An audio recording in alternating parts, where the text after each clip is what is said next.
Olá, estamos juntos mais uma vez para o nosso estudo em grupo. Começamos hoje um novo livro de André Luiz e Chico Xavier, que nos narra sobre a vida no plano espiritual. O quarto livro, Obreiros da Vida Eterna.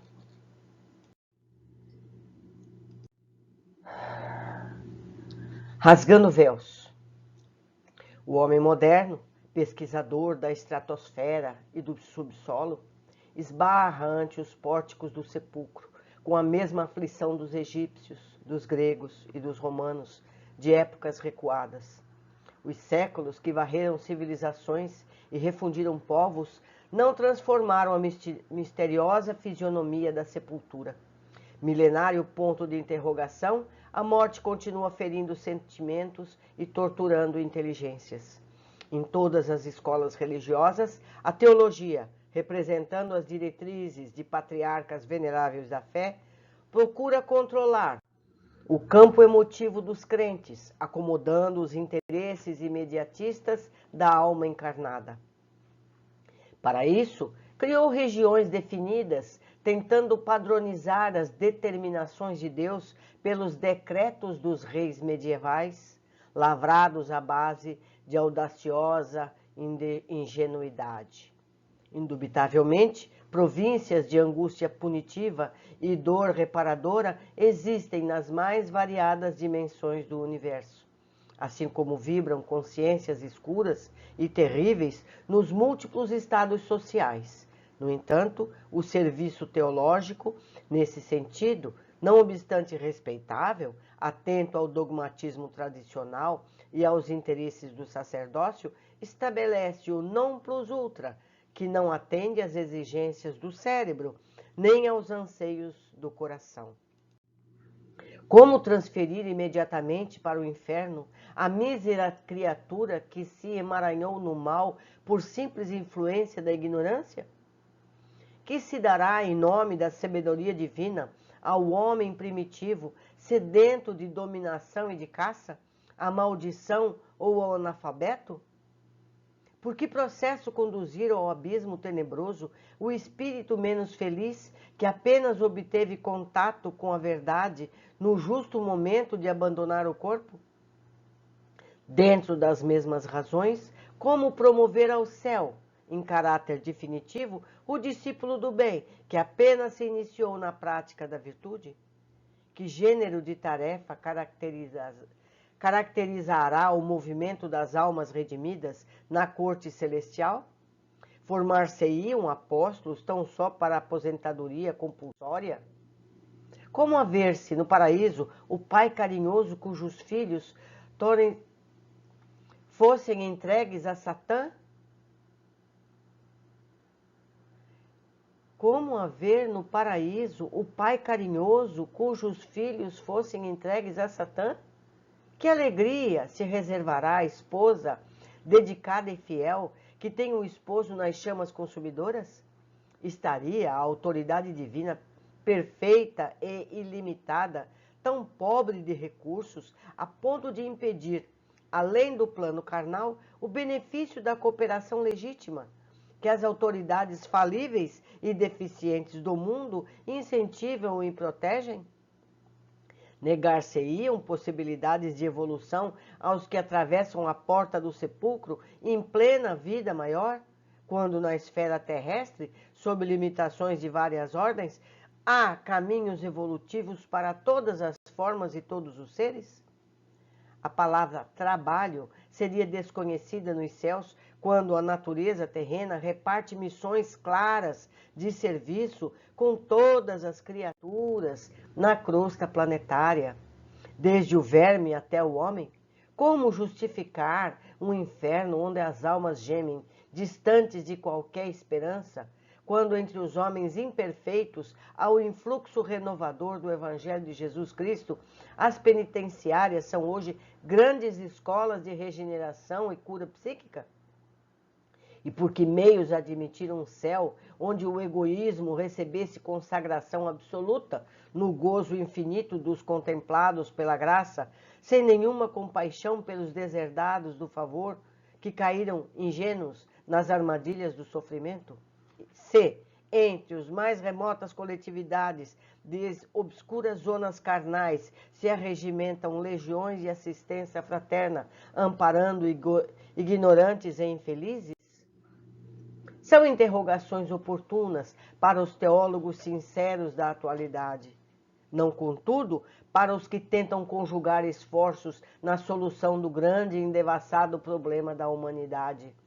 O Espiritismo começou o inapreciável trabalho de positivar a continuação da vida além da morte. Fenômeno natural do caminho de ascensão.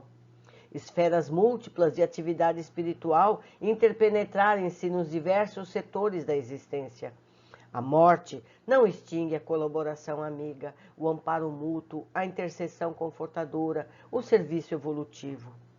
As dimensões vibratórias do universo são infinitas, como infinitos são os mundos que povoam a imensidade. Ninguém morre. O aperfeiçoamento prossegue em toda parte. A vida renova, purifica e eleva os quadros múltiplos de seus servidores, conduzindo-os vitoriosa e bela à união suprema com a divindade. Apresentando o novo trabalho em que André Luiz comparece rasgando véus, lembramo-nos de que Allan Kardec, o inesquecível codificador, refere-se várias vezes em sua obra à erraticidade, onde estaciona considerável número de criaturas humanas desencarnadas. Acresce notar, todavia, que transferir-se alguém da esfera carnal para a erraticidade não significa ausentar-se da iniciativa ou da responsabilidade, nem vaguear em turbilhão aéreo sem diretivas essenciais. No mesmo critério, observaríamos os que renascem no plano denso como pessoas transferidas da vida espiritual à materialidade, não simbolizando semelhante figura qualquer imersão inconsciente e estúpida nas correntes carnais. Como acontece aos que chegam à crosta da terra, os que saem dela encontram igualmente sociedades e instituições, templos e lares, onde o progresso continua para o alto. No limiar deste livro, portanto, cumpre-nos declarar que André Luiz procurou fornecer algumas notícias das zonas de erraticidade que envolvem a crosta do mundo, em todas as direções, comentando os quadros emocionais que se transportam no ambiente obscuro para as esferas imediatas, cogitações e paixões humanas. Mais uma vez, esclarece que a morte é campo de sequência, sem ser fonte milagreira, que aqui ou além o homem é fruto de si mesmo, e que as leis divinas são eternas organizações de justiça e ordem, equilíbrio e evolução. Naturalmente, a estranheza visitará os companheiros menos avisados, e o sorriso irônico surgirá, sem dúvida, na boca quase sempre brilhante dos impenitentes incorrigíveis. Não importa, porém, Jesus, que é o Cristo de Deus, recebeu manifestações de sarcasmo, da ignorância e da leviandade. Por que motivo nós outros, simples cooperadores de outro mundo, teríamos de ser intangíveis? Prossigamos, pois, no serviço da verdade e do bem, cheios de otimismo e bom ânimo, a caminho de Jesus, com Jesus. Pedro Leopoldo, 25 de março de 1946. Assina Emmanuel. São as nossas realidades. Vamos ver as observações que pudemos tirar desse magnífico prefácio de Emmanuel. Primeiro, Emmanuel diz, se referindo aos patriarcas teólogos, procura controlar o campo emotivo dos crentes, acomodando os interesses imediatistas da alma encarnada. Para isso, criou regiões definidas, tentando padronizar as determinações de Deus pelos decretos dos reis medievais, lavrados à base de audaciosa ingenuidade, que não atende às exigências do cérebro nem aos anseios do coração. Certamente, nos dias de hoje, acreditar que um casal povoou a terra, dois raros leem os versículos seguintes, que mostra que Caim fugiu para a cidade. Há quem acredite que o mundo tem pouco mais de 5.000 anos, apesar das descobertas arqueológicas que nos apontam muitas vezes esse número em milênios. Não é verdade?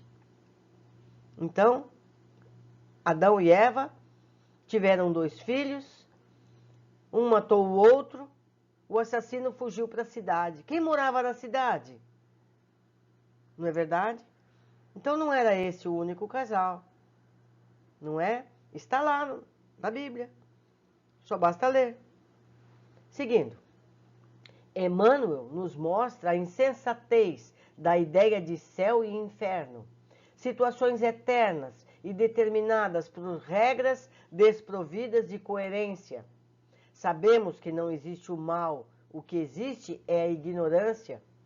Quando aprendemos as leis de causa e efeito e as consequências da falta de fraternidade, tudo se esclarece e a rota à perfeição é caminho fácil e seguro. Terceira observação. As dimensões vibratórias do universo são infinitas, como infinitos são os mundos que povoam a imensidade. Relembro aqui que todas as linhas marcadas em amarelo são cópias idênticas do texto original. Já é tempo de entendermos que há mundos com dimensões vibratórias diferentes na nossa Terra. E nem por isso não há vida nessas dimensões. Em Marte, Saturno, Júpiter e outros tantos corpos celestes, onde sabemos que vivem seres que estão em dimensões diferentes, que não os vemos, mas eles têm suas vidas, corpos, rotinas e tudo mais. Recomendo mais uma vez o artigo da Revista Espírita, agosto, ano 1, Vida em Júpiter. É fantástico o que lemos ali. No entanto, nenhuma lente aqui da Terra vai poder ver alguém lá. Mesmo que se pouse em Júpiter, não vão se ver nada. Porque todo esse mundo vibrante está em outra frequência de onda. Quando nós sintonizamos uma estação de rádio ou televisão, a gente muda a frequência e vemos outra estação. Nos planos espirituais é a mesma coisa. Seguindo, mais uma vez temos a afirmativa de que o plano espiritual tem as mesmas organizações que temos no plano físico, como detalha Emmanuel. Diz ele, como acontece aos que chegam à crosta da Terra, os que saem dela encontram igualmente sociedades, instituições, templos e lares, onde o progresso continua para o alto. A vida é permanente, a morte não existe. Saímos do plano físico e adentramos na realidade espiritual, onde os que tiveram a oportunidade de entender terão mais rapidamente adaptação à nova realidade. Mas todos, mais cedo ou mais tarde, terão uma vivência nas cidades espirituais, onde terão a oportunidade de estar em escolas, fábricas, oficinas ou qualquer atividade que desejarem e estiverem aptos.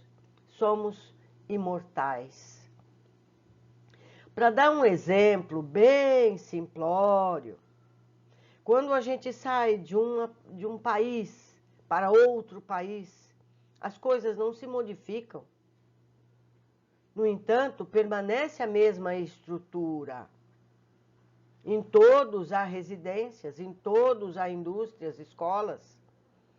Se você vai para uma aldeia na África, se você vai para Nova York, as coisas se apresentam de modo diferente, com tecnologia diferente, mas a estrutura é a mesma.